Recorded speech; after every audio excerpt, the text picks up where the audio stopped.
Hello, good morning, नमस्कार। सभी का स्वागत है स्पिरिचुअलिटी मैटर्स अध्यात्म की और मेरे इस चैनल पे। आई होप सब अच्छा कर रहे होंगे अपनी लाइफ में, लाइफ को एंजॉय कर रहे होंगे, गीता सत्र का आनंद ले रहे होंगे और इस गीता ज्ञान से बहुत कुछ सीख रहे होंगे।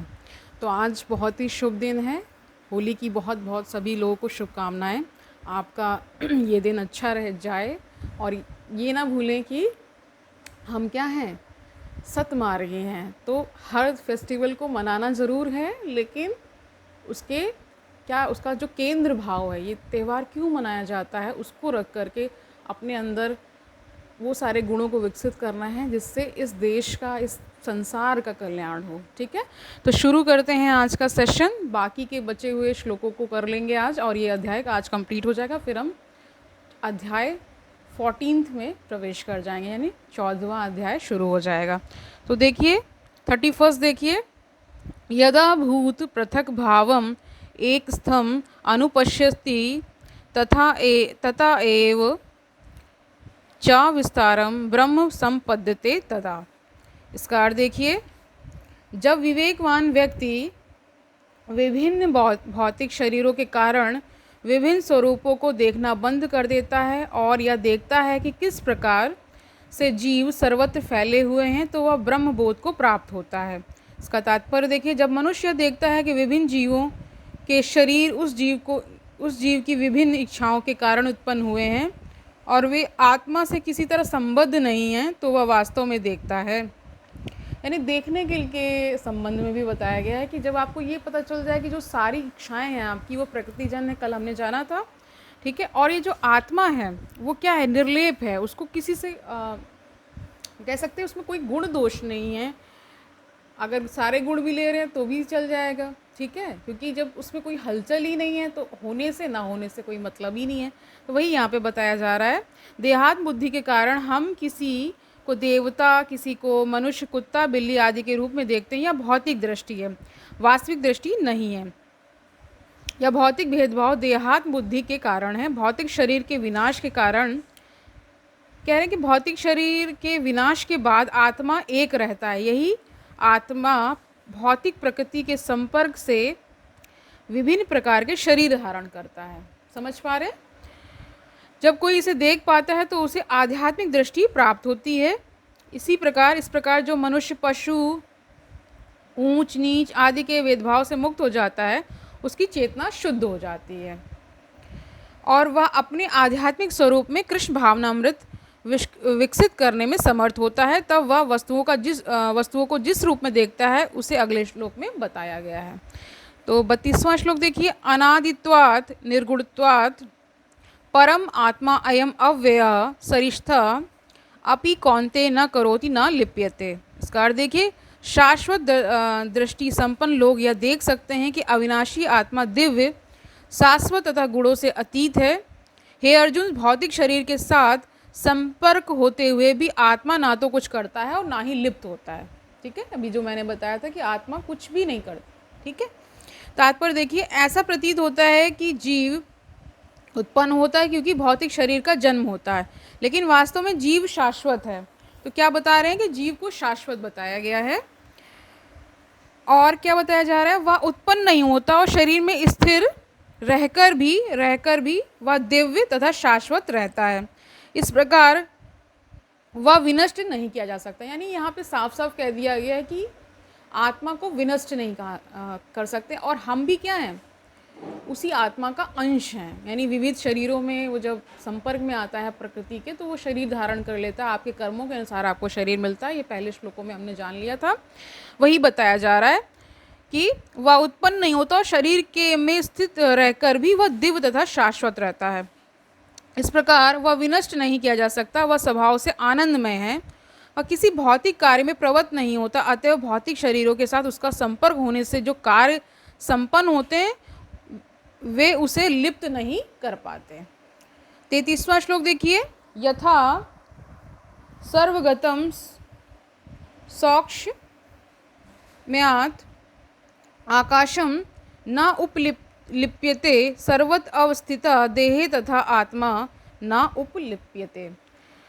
तो इसका अर्थ देख लीजिए, यद्यपि आकाश सर्वव्यापी है किंतु अपने सूक्ष्म प्रकृति के कारण किसी वस्तु से लिप्त नहीं होता।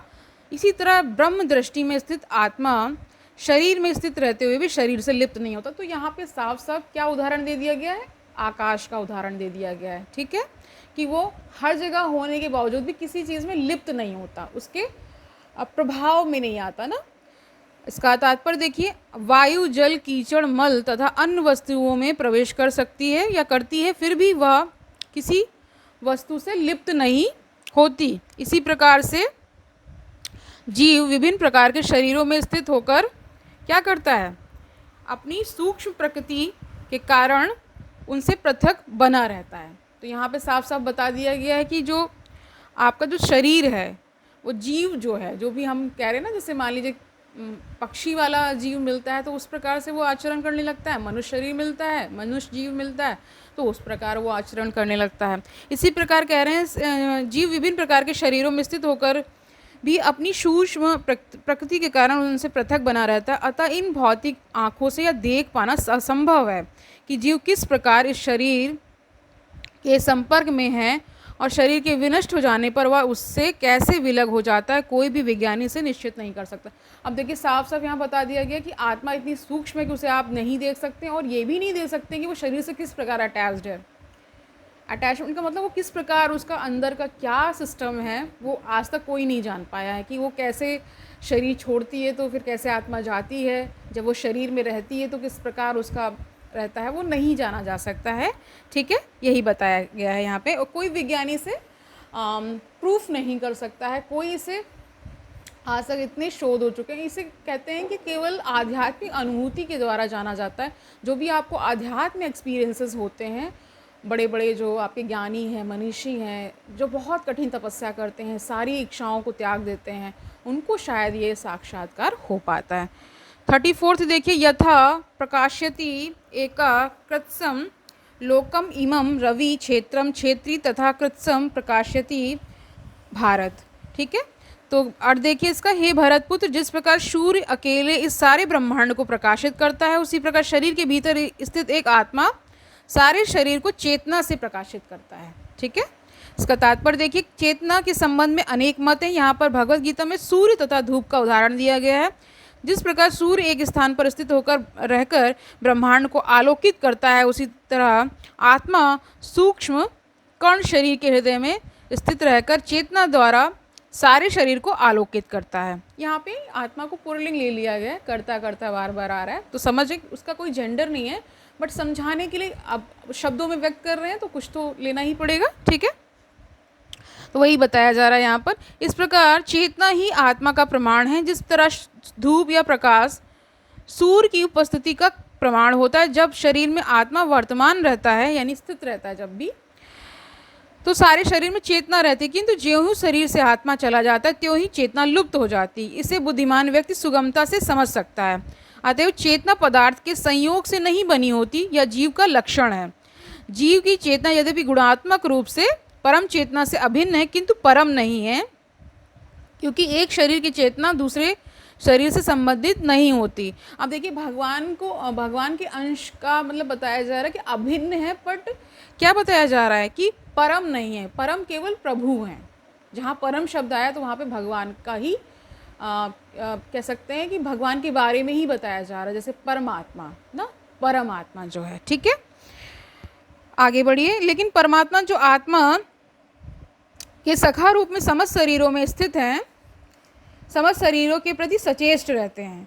परम चेतना तथा व्यष्टि चेतना में यही अंतर है। तो जो परम चेतना यानी प्रभु के बारे में बात करिए, जो पूरा समष्टि मतलब पूरा जो भी कुछ इस संसार में या इससे परे भी जो दिखता है वो पूरा आ जाता है।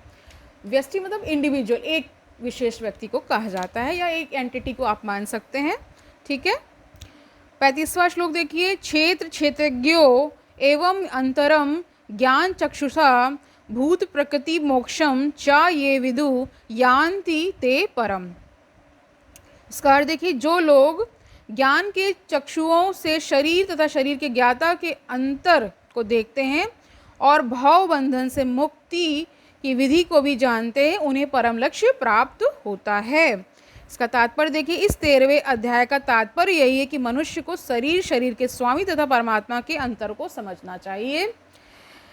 उसे श्लोक 8 से लेकर 12 तक में वर्णित मुक्ति की विधि को जानना चाहिए, तभी वह परम गति को प्राप्त हो सकता है। श्रद्धालु को चाहिए कि सर्वप्रथम वह ईश्वर का श्रवण करने के लिए सत्संगति करे, पहले भी बताया गया सत्संगति इंपॉर्टेंट है, और धीरे धीरे प्रबुद्ध बने।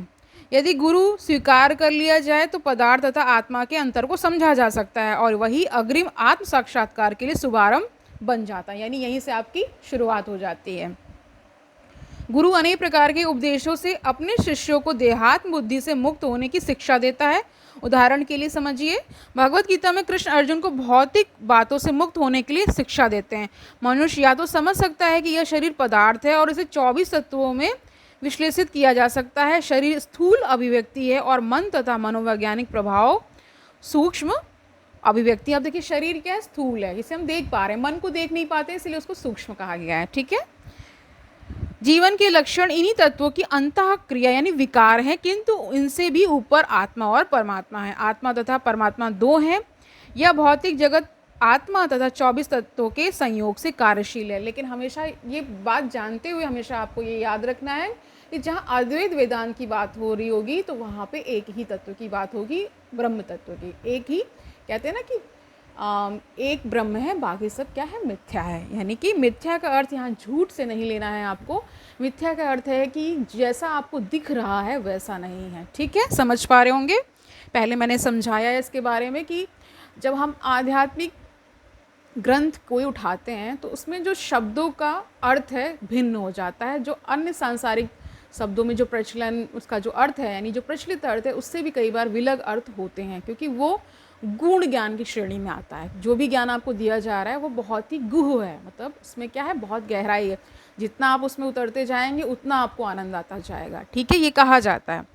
यह भौतिक जगत आत्मा तथा 24 तत्वों के संयोग से कार्यशील है। जो संपूर्ण भौतिक जगत की संरचना को आत्मा तथा तत्वों के संयोग से हुई मानता है और परमात्मा की स्थिति को भी देखता है, वही वैकुंठ लोक जाने का अधिकारी बन पाता है। ये बातें चिंतन तथा साक्षात्कार की है।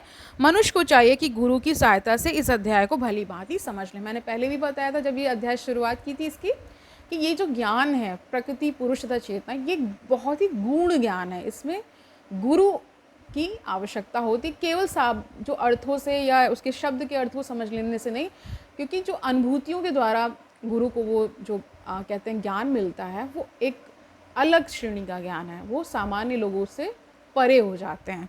इसी प्रकार क्या बताया जा रहा है? भगवत गीता के 13वें अध्याय प्रकृति, पुरुष तथा चेतना का भक्ति वेदांत तात्पर्य पूर्ण हुआ। तो आज से ये आपका 13वां चैप्टर कंप्लीट हो गया है।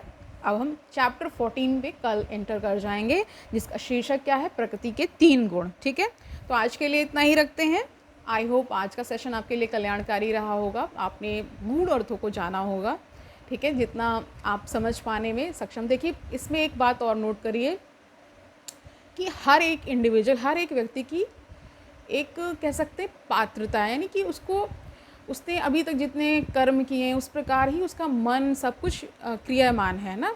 क्योंकि देखिए, आप इस संसार में आप कहते हैं कि जितनी ये खोपड़ियाँ हैं ना, जितने मुंडे मुंडे बोलते हैं वैसे तो, उतने ही विचार हैं, उतने ही मत हैं। ठीक है, तो कई बार क्या होता है कि आप देखिए दूसरे किसी आचार्य या जो भी हैं उनकी अगर किताबों को पढ़ेंगे थोड़ा सा आपको अर्थ अलग मिल सकता है, लेकिन जो मूल है वो कभी नहीं बदलता है। किसी भी ग्रंथ का जो मूल होता है वो कभी नहीं बदलता। व्याख्याएं बहुत सारी की जा सकती हैं, यानी उसके इंटरप्रिटेशन मल्टीपल हो सकते हैं, लेकिन उसका जो शाब्दिक अर्थ है वो कभी चेंज नहीं होता है।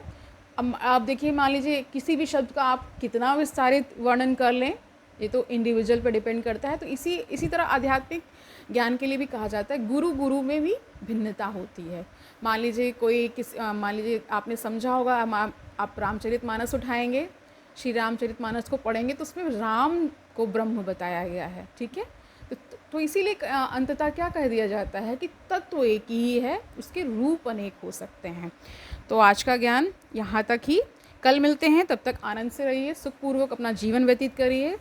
ठीक है, दूसरों को सुखी करिए, और आज जो फेस्टिवल है उसको आनंदित होकर मनाना है। कोई हुड़दंग और ये फालतू चीज़ें नहीं करनी है, क्योंकि हम क्या है? सतमार्गी हैं। हम अपने आचरण से ही क्या दिखाएंगे कि हम विशिष्ट हैं। और यहाँ पे कोई घमंड का भाव नहीं आना चाहिए। जैसे जैसे आप इस मार्ग पे आगे बढ़ते जाएंगे आपको विलक्षणता मिलती जाएगी। ठीक है, कल मिलते हैं, तब तक के लिए हरिओम तत्सत।